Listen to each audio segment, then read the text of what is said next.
ذیشان صاحب، میرا آخری سوال آپ سے یہ ہے، بریف میں بتائیں کہ ایک عام آدمی جو تصوف سے بدظن ہے یا صوفیات سے بدظن ہے، کیا یہ کتاب اس کے لیے کوئی جواب ہو سکتی ہے، یا اس کتاب کے مادھیم سے اس کو بہت کچھ چیزیں سمجھنے کا موقع مل سکتا ہے؟ جی بالکل، بلکہ آپ یہ سمجھ لیجئے کہ عام آدمی، خاص طور پہ جن کی بات کریں، جن کو تھوڑا سا ڈاؤٹ ہوتا ہے تصوف کے حوالے سے،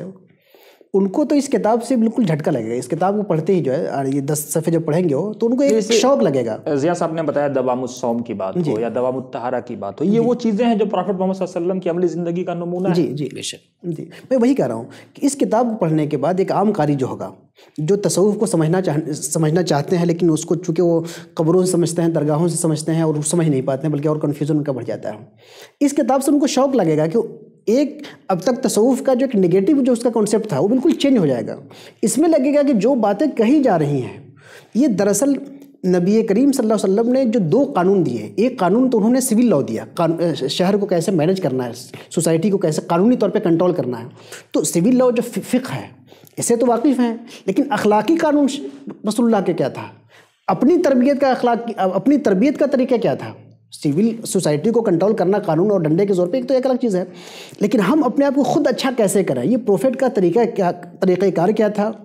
لوگوں کا اپنے صحابہ کی تربیت کیسے کرتے تھے، صحابہ کا طریقہ کار کیا تھا، اور یہ ساری چیزیں جس کو اب تک وہ تصوف یعنی کہتا رہا، اس کو اس کتاب کے پڑھنے کے بعد لگے گا کہ یہ سب چیزیں تو مطلب یہ تصوف کے لفظ سے سارا کنفیوژن ہے، یہ ساری چیزیں تو رسول اللہ صلی اللہ علیہ وسلم کی اور صحابہ کی عملی زندگی ہے، کیونکہ ساری باتیں جو باتیں اس میں کہی گئی ہیں وہ ساری باتیں صحابہ کی اخلاقی زندگی کو دراصل پیش کی گئی ہے۔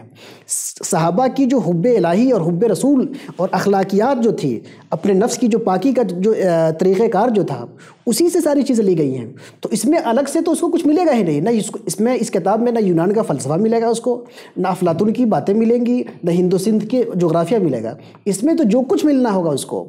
یہ نبی کریم صلی اللہ علیہ وسلم کی سیرت اور تعلیمات سے نکلی ہوئی چیزیں ملیں گی۔ فرق یہ ہے کہ انہی باتوں کو اس میں منظم اور مرتب انداز میں کر کے پیش کیا گیا ہے، as a fun, as a art جو ہے